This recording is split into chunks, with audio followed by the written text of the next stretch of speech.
guys. Oh, I'm officially like those YouTuber. Hey guys. so today, my blog is about toxic cultural traditions. So I thought it would be fun to do like an interracial couple interview about how you feel about like the African cultures. That's the interview that we're doing today? Yeah. Interracial couple interview. Okay. Yeah. Okay. So, and this is Justin, my husband of 11 years. We've been together for 16 years, but married for 11 years. So he's like deep into like our culture. Not how I would have described it, but okay. Yes. So my first question is, what was your first reaction when I told you that your parents had to come and ask for my hand in marriage? I mean, I didn't really know what to expect. So if that was the only condition to be able to marry you, I was like, okay, I'm sure we can make that happen. I'm lucky that my parents are like really accommodating. Yeah, they are. So I knew that if they had to come to Toronto and ask your parents formally, then we could make that happen. I don't remember. Were they like scared, or did they think it was weird, or well, I mean, nervous? they would have wanted to meet your family either way. Yeah. Right. So I think probably the only thing that might have made them nervous or uncomfortable was the drive. The drive. Because they're like small town, well, not country, but like I think the Rich biggest town people. the biggest city or town that they normally would like. Where we lived, it was a day trip to go to London, right? Yeah. Like to go to White Oaks Mall or something like that. Yeah. So Toronto was a lot more intimidating, but they had done it before, like because I went to school in Toronto. They moved me to and from school in Toronto. Oh, and then they moved me from Toronto. Not at that point. Well, later on, they moved me from Toronto to Chatham. Yeah. And I would say, like, this after the whole weirdness, if you actually read my blog at patiencemitchell.com, it was actually a fun day. Like, the family, because it was small. I think that's why I enjoyed it, because it was a small, intimate event. So now we're talking about what my parents actually came to ask for your hand. Okay. Yes. It was small. Like, the whole process was very awkward. I don't like when people pay attention to me, or like I'm the focal point of like people's attention. I don't like that. I'm very uncomfortable. I don't mind talking to people like one-on-one in groups, but I don't like to be the center of attention. I know it's a weird concept, but it's true. But after the ceremony was done, it was actually fun. Like I love the food, anything with food. I was there. I love the part that your youngest brother, loved goat meat. He tasted goat meat for the first time. My whole family is pretty open-minded. Yeah. Like that. So like we tried all the food. We tried our best for the conditions. I mean, we might have been ignorant. I don't want to say that it was like a flawless execution, but I think I remember I had to ask for your hand in marriage in French. Yeah. And I don't speak very good French. Yeah. And I said, They asked like, who are you here for in French? And then you said, I'm here to look at Passy. No, I'm here to watch Passy. I'm here to watch Passy. I said regard instead of cherche.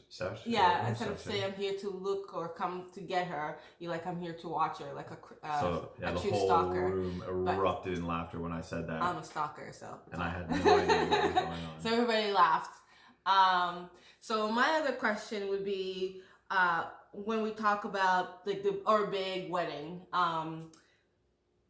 what did you like about our big wedding? Because first of all, I did not like our big wedding. So our actual wedding. So our African wedding. So yes. So that was done a year before our actual wedding. So in the African culture, we were already married. So technically, we've been married for 12 years in the African culture, if you're counting like that. But the Catholic wedding, it's been 11 years. What did you like? I did not like our wedding at all. I did not enjoy it. Once it was time for us to leave, I was like, let's go. And we ran out of there as fast as we could. What did you like about our actual wedding ceremony? Or just the day? I think so I have a big family. On my mom's side, she had 11 siblings, so there's 12 of them total. I have so many cousins, like 40 plus cousins. I would have been to a lot of weddings.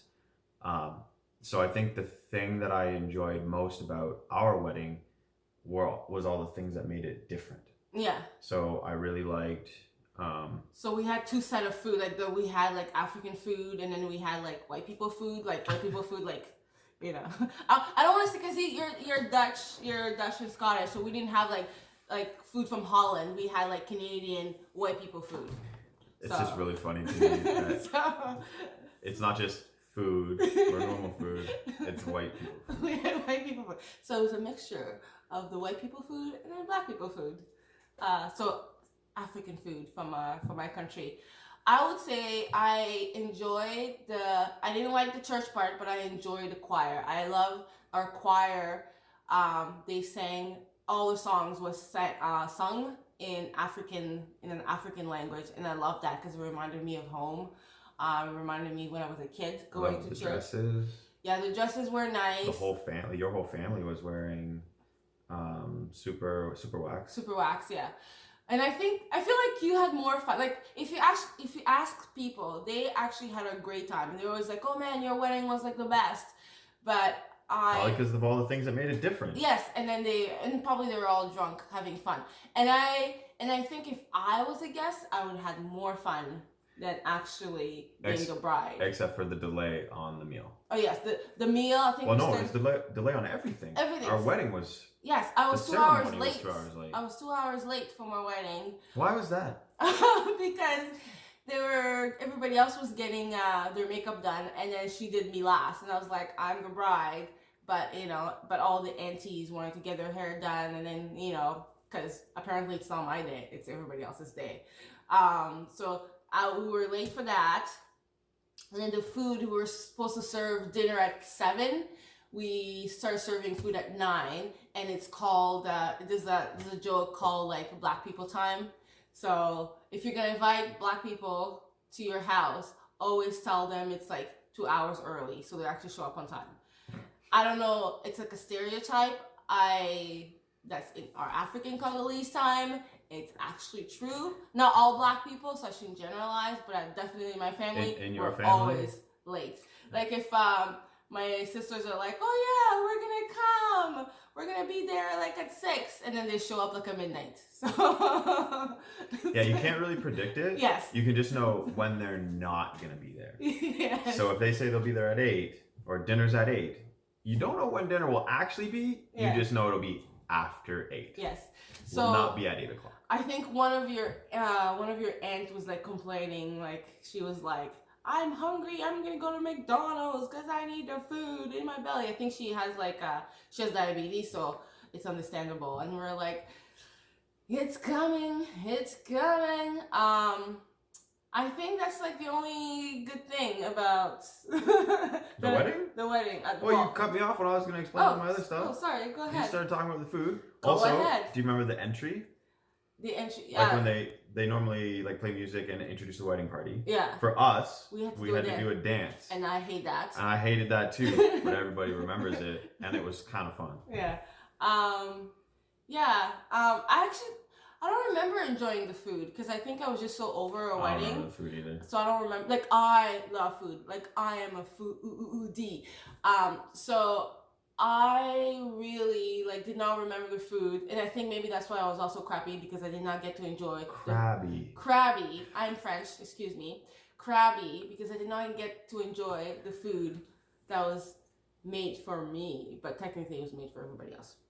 Yeah, I love African food, and I don't remember the food at our wedding being notable. Which will lead me to my other question. What is the best part about being married to a Congolese girl? What is the best part? I can't say the best part. So we'll go with the best part. Yeah. That's really hard. I'll list. There's a lot of great things. The food is amazing. I love the food. Cause yeah. Oh, actually, the tradition is pretty hilarious. So I don't know the details of the tradition. I'm not an expert. I just know how it manifests in my experience. And in my experience, when I go to Passie's family events, I'm not allowed to do any work. If I do any work, she gets in trouble for not serving me. Like if I try to help do dishes or set up the table or clean or anything like that. I do not serve my husband. He serves me. She'll get scolded, and I'll get told to sit down so that my wife can bring over my food. And then I'm like, I'll get you when we get home. So that's pretty fun. So yeah, usually because the men don't sit there, and then the women are in the kitchen cooking. I mean, but I don't abuse it or use it. I just troll with it. Yeah, I troll with it, and it's always like there's always like a double standard with the boys. The boys are raised like little princesses, and you then mean princes? No, like little princesses. And then the girls are like we're taught to like we have to clean, we have to know how to cook, clean, be educated, be independent, be everything. And then the boys are just like, yeah, they don't do much. And yes, I am throwing shade. If you're a sibling of mine, I'm talking to you. Anyways, and he knows who he is, by the way. Well, you only have one male sibling. But it's with love. Shots fired, jeez. And I would say that we in our household we do also cook African food. Like our kids love African food. Like they would, if I'm like, oh, let's have some pondu and fufu or McDonald's, they'll literally be like, we want pondu and fufu. Like these kids are love their African food. They love the culture. Even you love the culture. I think that's because we love it. Like they learned that African food is a treat, right? Yeah. Like they only get it at holidays or when mom feels like cooking it. Yeah, when I cook it. Which isn't very often. Like it's, I would say, like maybe once a month. Yeah, maybe. Yeah, once a month. It's been, sometimes it's more infrequent. So like pondu takes a long time to cook and you make it in huge batches. Yeah. So typically when you make a big batch, we'll have African food and then you'll freeze it until you run out. So like we'll be able to have it, once a week or once every couple of weeks until you run out, and then it could be a couple months before you make another batch. Just to make it like it's easier, or like I have uncles who only eat fufu. Like that's like some people eat it for breakfast. Well, so the thing that I like about African food is it's all remarkably healthy. Yeah. Like even the stuff that's fried it's not like French fried. It's like banana plantain, like plantains in English. And some of your meats. Meat, like with fish, we fry some fish. Like we can cook different type of fish. You don't like salty food. You don't like the salty fish. I was gonna say I love salted food. I don't like salted fish. That's the one thing that when we make it, you're like, no, I don't. You don't really care for it. I mean, I would eat it if it wasn't any other option. But the problem, it's a good problem with any of the meals that you guys serve is you serve monstrous meals. It's true. Like to serve 6 or 8 people, they'll serve like 4 different meats. It's true. Like yeah, it's like a banquet for every meal. Every meal, yeah. Wait. Other things I enjoy about African culture. I love your hair. Thank you. Always have. I just got my hair done too. I should say I got my hair did like 2 days ago.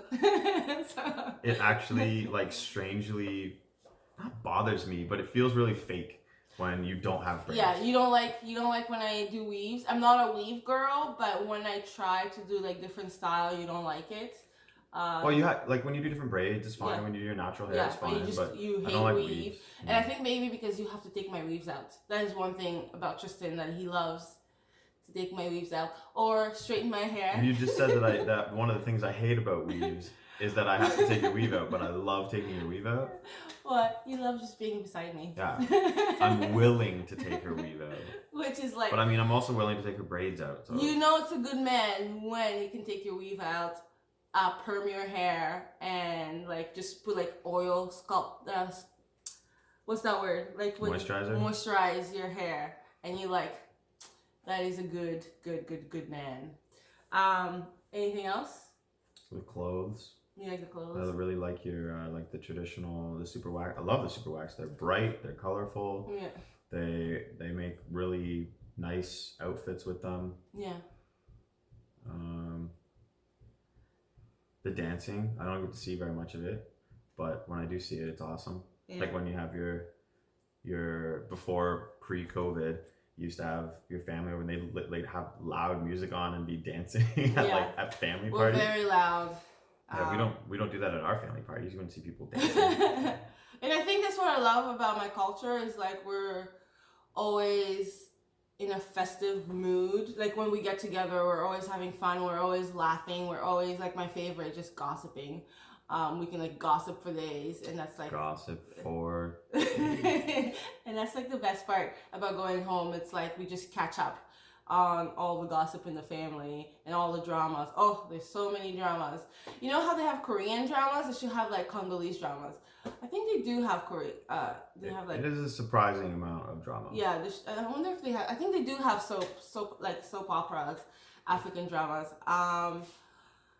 And my other question would be if From here. yes, if Okay. if we weren't together, what would you miss about my culture?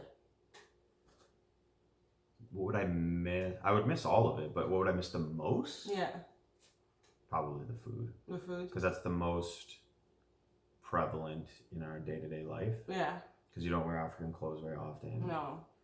We don't do like much other African stuff except when you go home to visit your family, which really isn't that often. Yeah. I mean, recently because of COVID, but even outside of COVID, it was mostly major holidays. Yeah.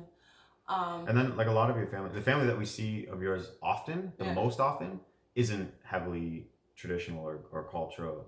Like when you see your sisters, when Yeah. they come to visit us for a week. Well, we grew up here, right? I mean, so the gossip is the only part that you've identified as Yeah. African. yeah, because we grew up in Canada, and most of us were born in Canada. So it's like this is like we're Canadian Congolese, like we're Canadian Congolese, but mostly we're Canadian because we like all of our lives, all we known is the Canadian way of life. So like now, I think the older we're getting, now the parents are like, if Tristan comes and my mom is like, oh, I can't sit beside my son-in-law because it's tradition, so I have to sit somewhere else. And we're like, what? Like, they bring up like tidbits of like tradition, and you're like, doesn't really make sense, but whatever.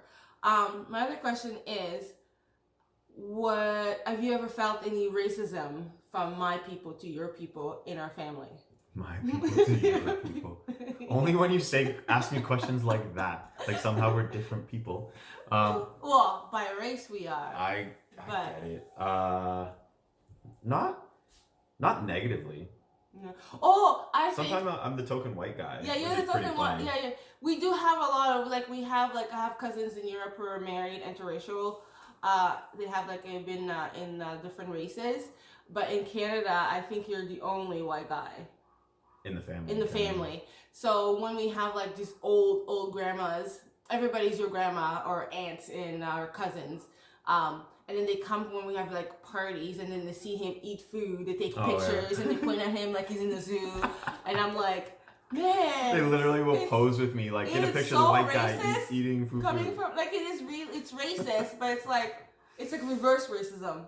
So If that's the most racist thing that happens to me my whole life, I think that's pretty tolerable. yeah, and I think like from your family, I think I've always been welcome. I always felt like a part of the family. Like I don't think as a couple we've ever really experienced racism.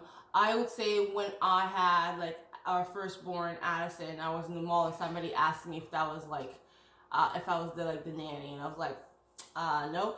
I'm like, she's literally a copy of me. So, but I don't think we've ever really experienced racism, and I don't think we go and look for it.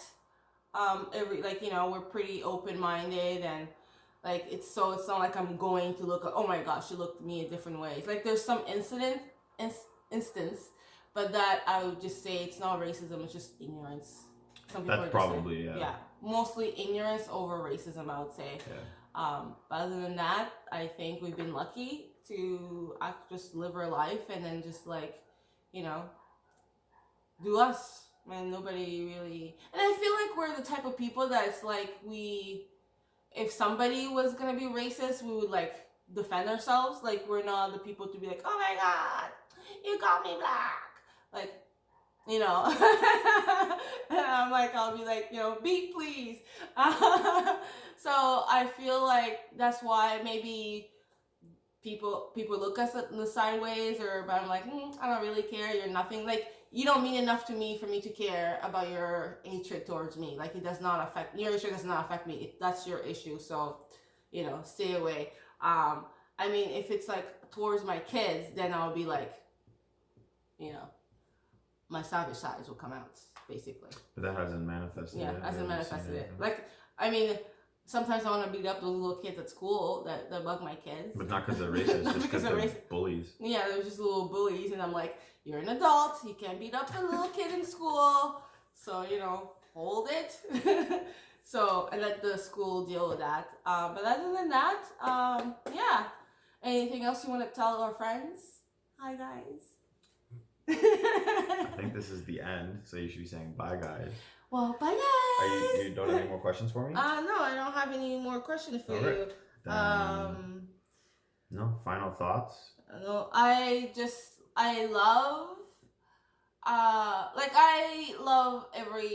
love everybody. My dream is to travel the world and then just like experience different culture, different food. I love that about people, and I love that your family welcomed me with open arms, and they treat me like their own child. And then my family, you know, they love you. Like, you're like the standard boyfriend or husband to be. Like, you know, like if they're like, you know what I mean? You said the standard, and I thought you meant like the ordinary husband. But no, like, you mean I'm the measure that everyone is compared to. But I think that's because you're kind, and you're open, and you want to try everything. Like, you embrace our culture, so it's really hard to hate on that when you're like, you know, you guys are my people. They always joke that you're like a black man in a white skin because you're just so like, hey, I love fufu. I'm gonna take some fufu to work, you know. And then you wear like your super wax to school to like 2 years to work. So, yeah. I love your impression of me. Because it's all you are. Okay. So, anyways, in my YouTube voice, bye, guys!